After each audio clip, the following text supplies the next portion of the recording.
Welcome once again to Around the Conference. I'm your host, Paul Scavella. It's always a pleasure to be able to be with you and to have you join us here on Around the Conference. Today we're going to be talking about Adventist history. And the history of any organization, any country, any entity is very important to the development of that organization or body or even a people. Joining me on the set today are two persons who have a lot to do with the maintenance and the display of Adventist history in Battle Creek, Michigan, and in a number of other places. And so help me welcome to our program today, Dawn and Betty Scherentzel. Thank you. Thank you. It's good to have you here with us. Thank you. Nice to be here. I'm sure, coming from Michigan, that you have a very pleasant exchange of weather. Yeah, it was 22 degrees when we left, Okay. with a wind chill of 2. Wow. So it was kind of nice when we got off the plane, and it was 68 degrees. Is it your first time to the Bahamas? It is. Yeah. Okay. And you're here for a very special event, Oh, yeah. I heard. Oh, yeah. Tell me a little bit about your relationship with the one who is responsible for having you here at this time. Okay, I will take that role as a Okay. mother. Nathan Linden's mother came to the village on a tour, and she toured the village in Battle Creek and went back because her son was attending Andrews University in Berrien Springs, Michigan, and she went back and she said, Nathan, you need to go to the village and you need to volunteer for 1 month. And Nathan said, oh no, he didn't want to go. He just didn't want to volunteer. He didn't want to do tours. But he was an obedient son and respected his mother's wishes, and he agreed to come for 1 month. And that was in June, I believe. I think it was August, because it was anyways. after he graduated. Yeah, it was after he graduated. So then he came and he decided he liked it. And then we couldn't get rid of him. He stayed with us until February, something February, like he finally that. moved to another But he to finally- an he apartment moved- of his own. Yep, Okay. he moved in with us and we just became mom and dad to him. And it's like we love him like our own. And I introduce him as my son. I'm very proud of him. Okay. His mother did a very good job. You know, one of the good things about father. the Adventist Church is that no matter where you go around the world, there is family, Exactly right. Exactly. you know. And many of us who have traveled overseas, like myself, who also attended Andrews University, we had wonderful people who embraced us and helped to make our stay away from home like home. Right. And so I could understand that bond that would have taken place between you both and Nathan. Of course, his mother, Nurse Andrea Linden. Lots of fire. Yes. Yeah. And so this weekend that you're here, He is getting married. wow. So I'm the proud mother from Michigan. Great, and So- we're so proud of him. We've seen him grow and develop and continue to expand his horizon, both educationally and now moving into the marital arena. Yeah. And so we want to wish him the best as he takes this step. Now, you talked about the village. Which village? We are Historic Adventist Village in Battle Creek, Michigan. It's Okay. our time period that we cover there is from 1852 to 1902. And so these are the stories we're telling from that time period. We actually have buildings that Adventist pioneers lived in at that time. So Okay. we go into the actual buildings and tell the stories of what happened. So, your role in this village is like so, the managers of the facilities? He's the director. Uh-huh. I'm office manager, heritage shop manager. Okay. But I focus on the children's side of things. I focus on the children's tours where he does the adult tours. Okay. Interesting enough, though, when we inquired about the jobs, his comment was, I'm not doing tours. I'm not doing tours. And now the Lord has really blessed, and he does phenomenal tours. Yeah. You don't tell the Lord what you're not going to do. Right. Yeah, he changes found it. Because you that never know what he wants. Yeah, when he tells you to do something, that's what you better just Yeah. do. Now, in talking with you, I came to understand that you have the village there in Battle Creek, Right. Michigan, which most Adventists will associate with the Dime Tabernacle. Why was it called the Dime Tabernacle? Well, it was actually the fourth church or meeting house that was built in Battle Creek. The first one was built in 1855, lasted for 2 years, became too small. They built the second one there in 1857, and many important things happened in that one, but that one became too small. So then they built the third one that would seat 700 people, and that one lasted for 11 years until 1878, when that one became too small. Well, James White, at this time, Battle Creek was already the world headquarters of the Seventh-day Adventist Church. Battle Creek Sanitarium was there, the Review and Herald was there. So he decided, because there were so many Adventists there, that they needed to build a big tabernacle there. But he thought every Seventh-day Adventist in the world at that time should help build it, because it was the world headquarters. So he came up with this plan that if everybody gave 10 cents a month for a year, they could build a new building. And that's where the name Dime Tabernacle. Now, is that building, the original building, still there? No, it actually burned down January 7, 1922. 1922. Yeah, but there is a building, a tabernacle built on the same location that still functions today. Today, yeah. So, in your compound, you have the tabernacle, or the rebuilt tabernacle, The rebuilt second meeting house, correct. second meeting house, and what are the other facilities in that immediate vicinity? All right, we have a Black History House. We tell about the Black history of the Seventh-day Adventist Church, how it got started. We have a schoolhouse that was given to us, and there we talk about Seventh-day Adventist education. Seventh-day Adventist education started 145 years ago with 12 students. And up until 2015, the Adventist school system now has 1,922,000 students on any given school day. So we've increased a little in the last 145 years. Yes. We also have the Parkville Church, which was the first legally organized and dedicated Seventh-day Adventist church. That was brought there from about 30 miles away. And what's interesting about that is when they were dedicating that church in 1861, Ellen White actually had a vision of the Civil War in that very building there. So that makes it kind of exciting to us. We actually have churches from all over the world that'll come hold church services in that building because it was the first legally organized and dedicated one. We also have a log cabin there, also given to us, and we tell the story about David Hewitt, the most honest man in Battle Creek, first Sabbath-keeping Adventist in Battle Creek in 1852. And what was his name? David Hewitt. David Hewitt. And then we have the home of John and Betsy White, who were James White's parents. They lived right across the road from James Allen White. And the house we have of James Allen White was the only home that all 6 members of their family lived in. They had 4 boys. The youngest boy was born and died in that house. He only lived for 3 months. And and that's also the house where Ellen White wrote the book, The Great Controversy. Great Controversy. She didn't have the vision there. She had the vision in Ohio. And actually on the way back from Ohio to write that book, Satan tried to kill her. Wow. But she did write that book here in that house.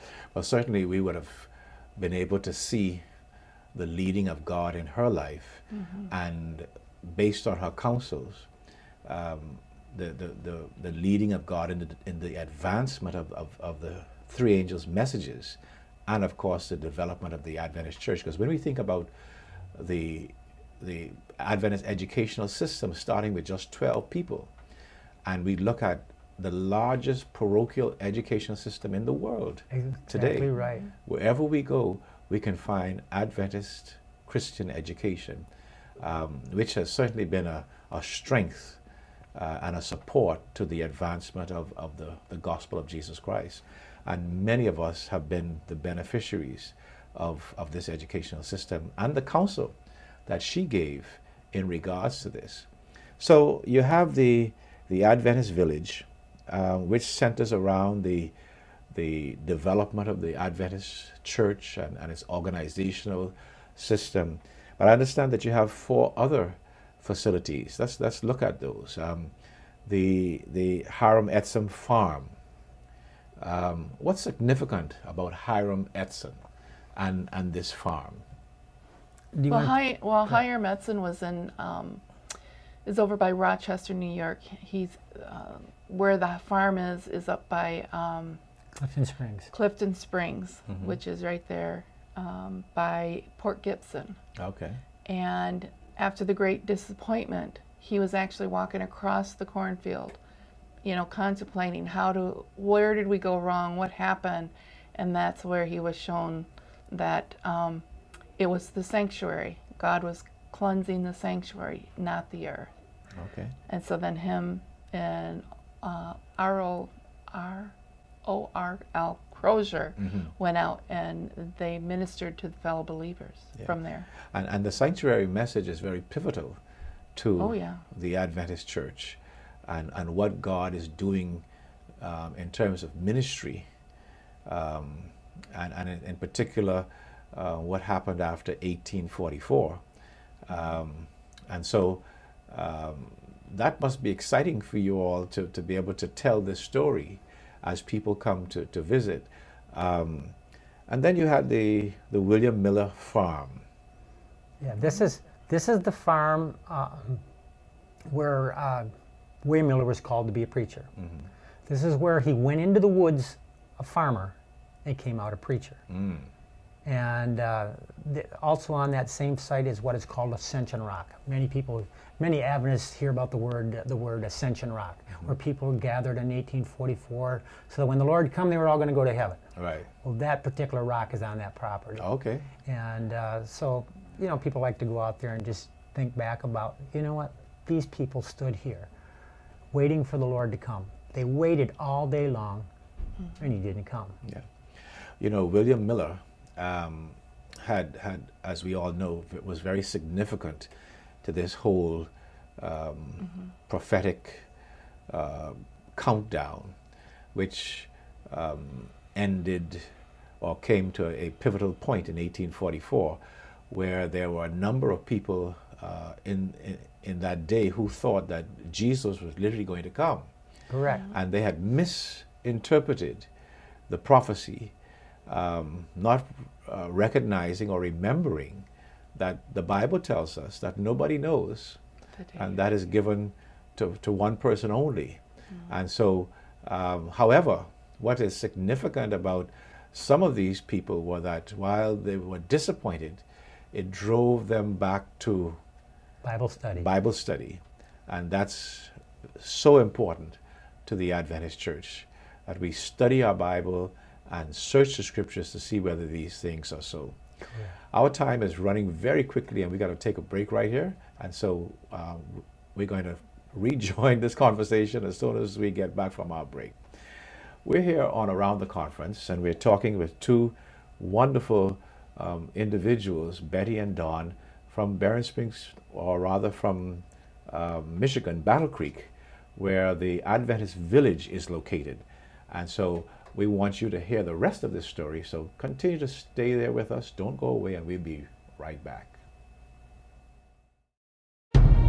Take refuge in the beautiful promise of Jesus Christ, who said, "I will come again." Sometime about 1843, our Savior Jesus Christ will come to take us home. Never has my flock heard a message such as yours. People want to hear about the end of the world, sir. Gentlemen, free ale till the end of the world.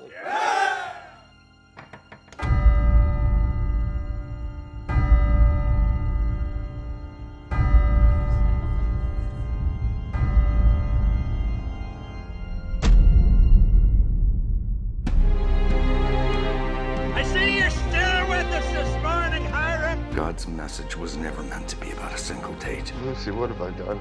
Mr. Miller and those who listen to him suffer from a grand delusion. If you would just give God a chance. I did that already. We're penniless, Joseph.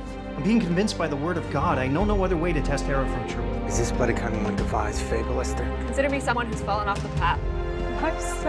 My son, would God I had died for thee. To what, Brother Himes, have I won them? Disappointment, despair. Ellen Harmon's visions are a lie of the deceiver. Brother Nichols, do not be fooled. So where's the Ancient of Days? In heaven. You have won thousands. I shall never again doubt the faithfulness of Scripture. I saw the Advent believers walking on a path, and as long as they kept their eyes on Jesus, they were safe.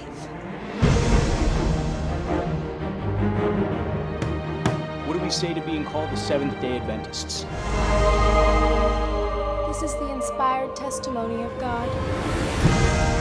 The message we bear is a worldwide message. Welcome once again to Around the Conference. Paul Scavella, your host, and I'm here talking with Betty and Don, who are the managers of the Adventist Historical Site in Battle Creek, Michigan, and who also oversee 2 or 3 other sites that have to do with the historical importance of Adventism and how we came to be a people of prophecy. Betty, as you work at the site, you must see a lot of and hear a lot of comments and see a lot of reactions to what people are seeing. Is there a memorable moment or moments that would have come across yourself? You know, people come to the site and they're walking and you hear stuff and you see stuff. What kind of an impact do you see happening on people who come to visit? Well, the last thing that I could really tell you here a few months ago was there was a lady there that they wanted a tour, and it was rainy. And she was all disappointed because it's going to be a rainy day and we're not going to be able to get to see it and everything. And it's like, oh, no, that's not true. And I proceeded to explain to her that we pray about the village and each person that comes because we really believe that God led you to be at that site at that particular day. And I told her, I says, God will give you the weather you need to receive a blessing. Just like when the General Conference was here back a couple years ago, it was cold and snowing and everybody had to stay inside the building because it wasn't nice for everybody to walk out and use their phone and everything, so they received a really special blessing. And this lady was really bumming out, I guess is the word. I don't know what the exact word would be, but she was disappointed. And I said, no. I said, I have stood in the middle of this campus and prayed that, Lord, it's your campus. And it is. It's his campus. And I have watched the storms come off the lake and split and go right around the village and not receive the rain and be protected from the storms. And so every time it's like, it gives you goosebumps to watch God work. Don's had way more experiences and stories than I do because I interact with the children on the children level. Right. And kids like having fun playing and everything, where Don gets that one-on-one and all these cool stories. The Danny stories and all that. Yeah. So Don, do you have a story that you can share with us?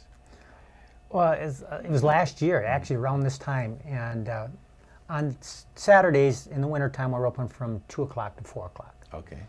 And we were done for the night. I was home. We live right on the site, and I looked out the window and I saw a car in the parking lot.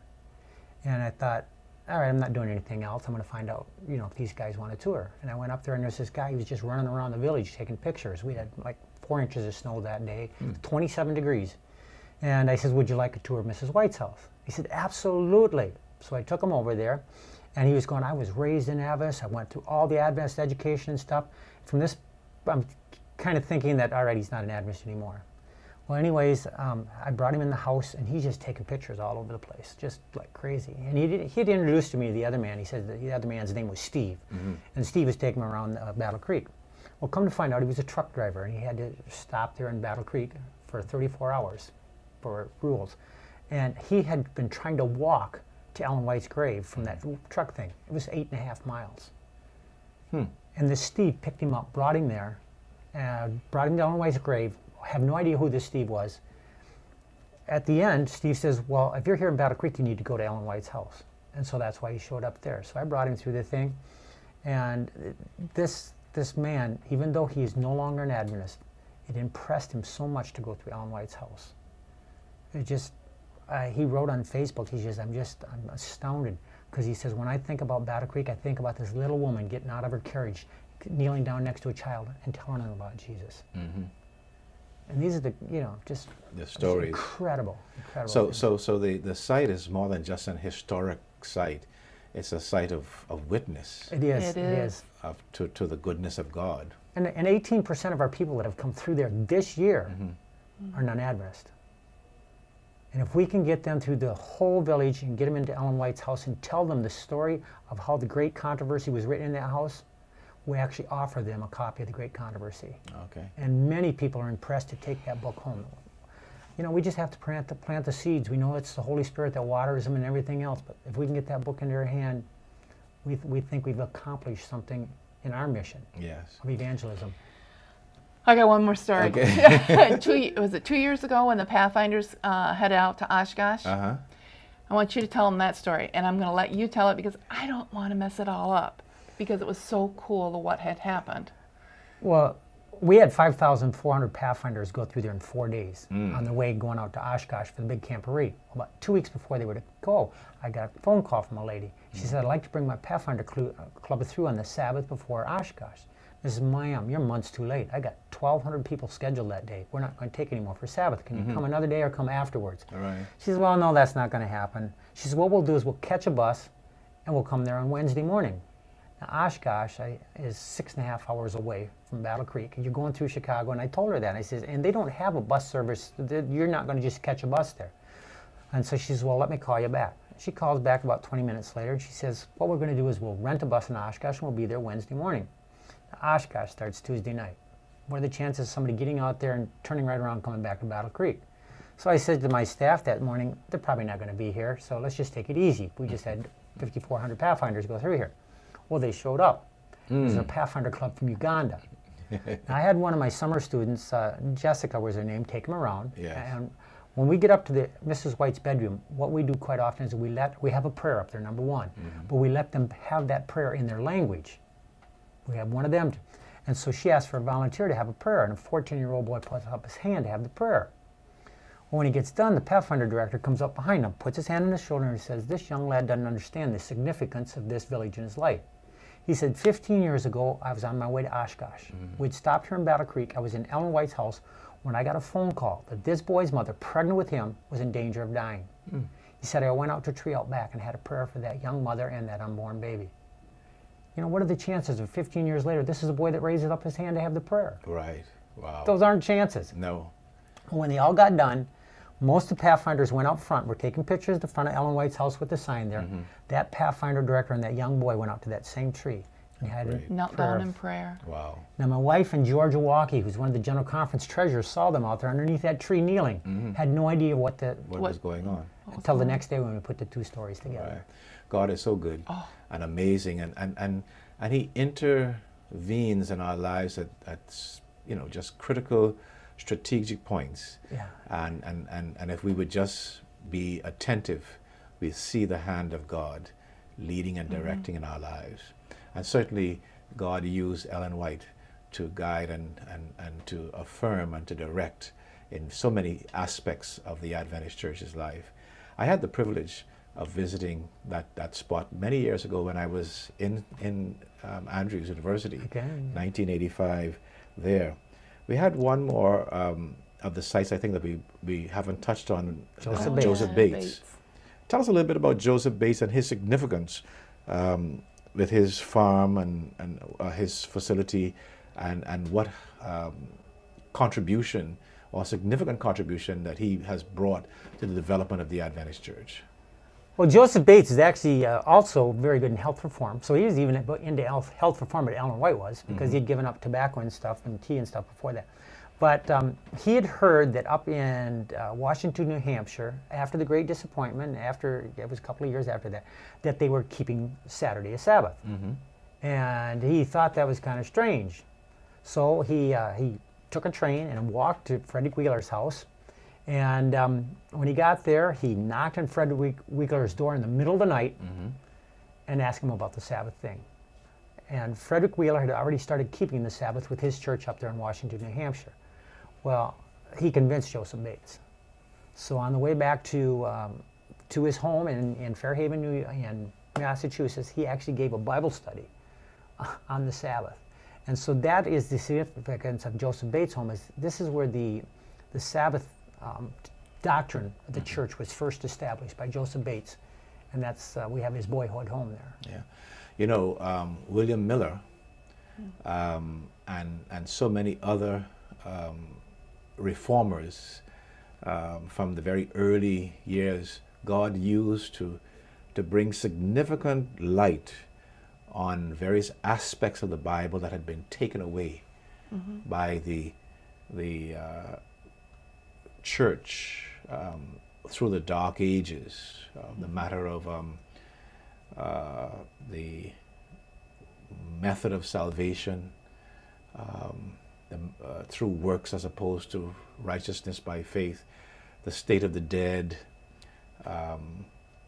the matter of the sanctuary, and so many others, and of course one of them was the removal of the commandment that helps us to understand that the Sabbath is important, not as a means of salvation, but as a means of or as a result of being obedient to God. And so people like Joseph Bates, God used to help to restore these truths, not just to the Adventist church, but it is for everybody who would look at it from a historical point of view and see that, you know, this is God's way of doing things. And you know, one of the lessons that I think leaps out from this is that God can use anybody. He can. Yeah, who's willing to be used by God. I heard you say earlier, Betty, that Don, you know, he wasn't going to be into this tour guiding thing. But, you know, where God leads us, He provides. He provides. As you look at what your ministry is doing now, where do you see the Adventist Village 2 years from now, 5 years from now? Any new exciting plans or projects on the drawing map? Yeah, we actually, just this week, we talked about restoring Willie White's home on property, which was a third son.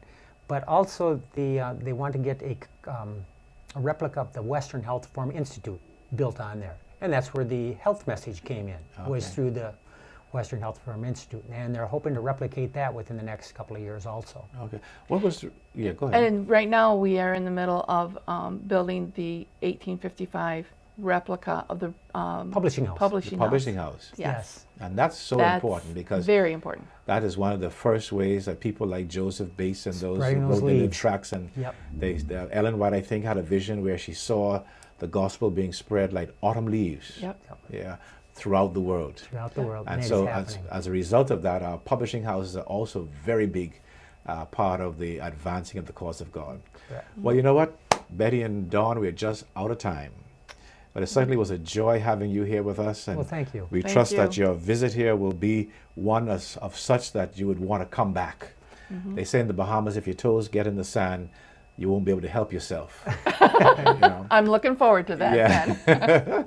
So thank you once again, and may God continue to bless your ministry there in Battle Creek, Michigan. Thank you. Thank you very much for having us.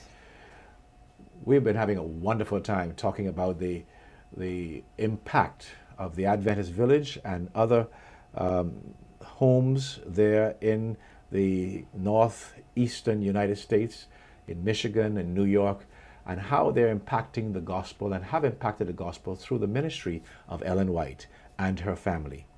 I want you to know that just as God used Ellen, He can use you. And He's calling you for a very special work that He would like you to do. The question is, will you hear? Will you answer? I have said, like the young man in the temple, Samuel, here am I, Lord, send me. Speak, Lord, for thy servant heareth. May God richly bless you. We're just out of time, and so until next time, I encourage you to put your eyes upon Jesus. Look full in his wonderful face, and the things of this world will grow strangely dim in the light of his glory and grace.